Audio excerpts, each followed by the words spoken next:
इसमें तो भारत सरकार की भूमिका ज़्यादा है और भारत सरकार को इसकी चिंता करनी चाहिए। और इस विषय पर मुझे लगता है राज्य सरकारों के हाथ से बाहर है ये चीज़ें उनके संज्ञान में आनी चाहिए और संज्ञान पर उनको कार्रवाई करनी चाहिए।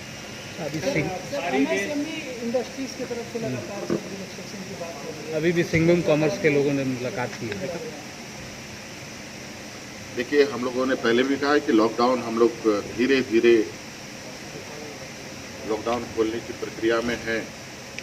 इसमें बहुत सारी चीज़ें लॉकडाउन के दौरान नफ़ा नुकसान हुआ है और उस लॉकडाउन में सिर्फ एमएसएमई ही या बड़े उद्योग घराने को ही नुकसान नहीं पहुंचा है, बल्कि सरकार को भी नुकसान पहुंचा है। और इन सब चीज़ों का आकलन किया जा रहा है और किस तरीके से अर्थव्यवस्था आगे बढ़े, इस पर सरकार चिंतित है और क्या बेहतर होगा निर्णय लेगी। सर, कल विश्व पर्यावरण दिवस है, क्या संदेश देना चाहेंगे सर? क्योंकि झारखंड काफ़ी जंगलों से आच्छादित है, अब जंगल बढ़े भी हैं झारखंड में पिछले। देखिए, पर्यावरण दिवस के विषय में मुझे लगता है कि बड़े बड़े जो अग्रणी राज्य हैं, तथाकथित डेवलप्ड राज्य हैं, उनको ज़्यादा चिंता करने की ज़रूरत है। हम लोग तो हमेशा से पर्यावरण के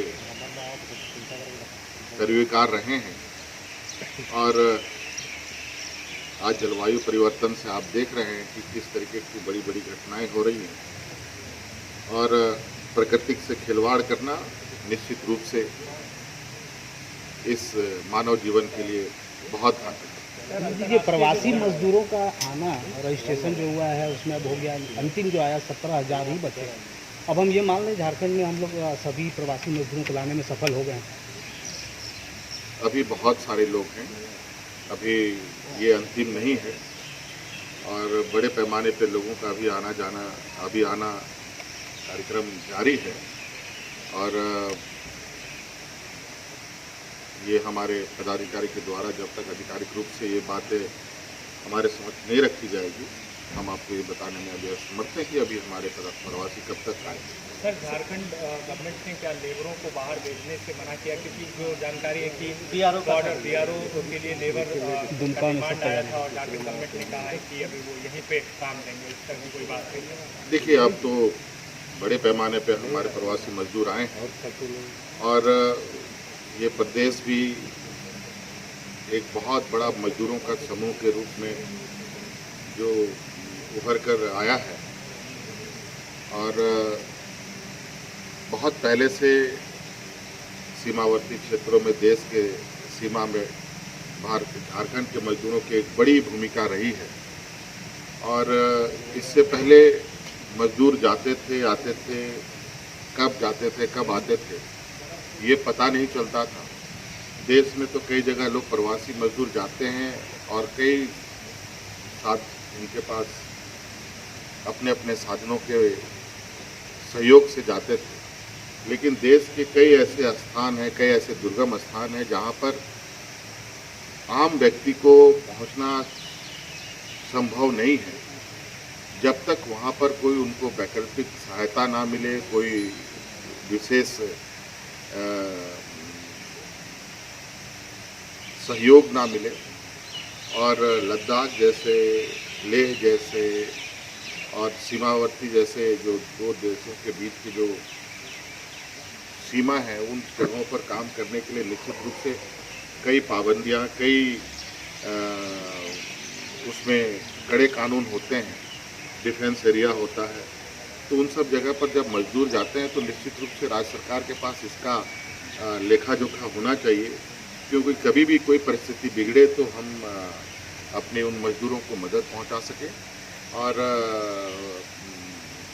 उनको सुरक्षित रख सकें।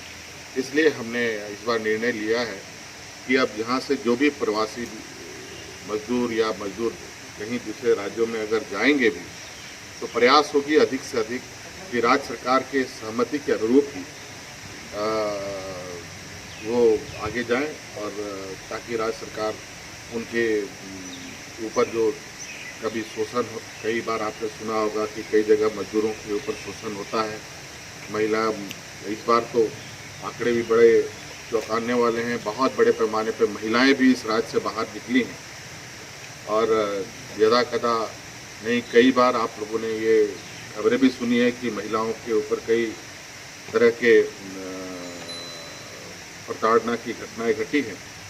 इन सब चीज़ों को हम लोग अब नहीं होने दें, इसके लिए हम लोग कुछ राज्य सरकार अपने अंदर व्यवस्थाएं स्थापित कर रही है और उसके माध्यम से ही चीज़ों को हम लोग अब आगे सुरक्षित तरीके से लोगों को जाने का व्यवस्था या उपाय करने की तैयारी कर रहे हैं। सर गोल्ड माइन सर नीलामी की प्रक्रिया के काफ़ी हज़ारों लोग इससे जुड़े हुए हैं। देखिए, प्राकृतिक संसाधन तो भरे हैं इस राज्य में, इसमें कोई दोमत नहीं और अब इस बात को सुनिश्चित किया जा रहा है कि प्राकृतिक संसाधनों में और उससे रोजगार अधिक से अधिक यहाँ के लोगों को मिले, ये व्यवस्था इस बार हम लोग तैयार करेंगे।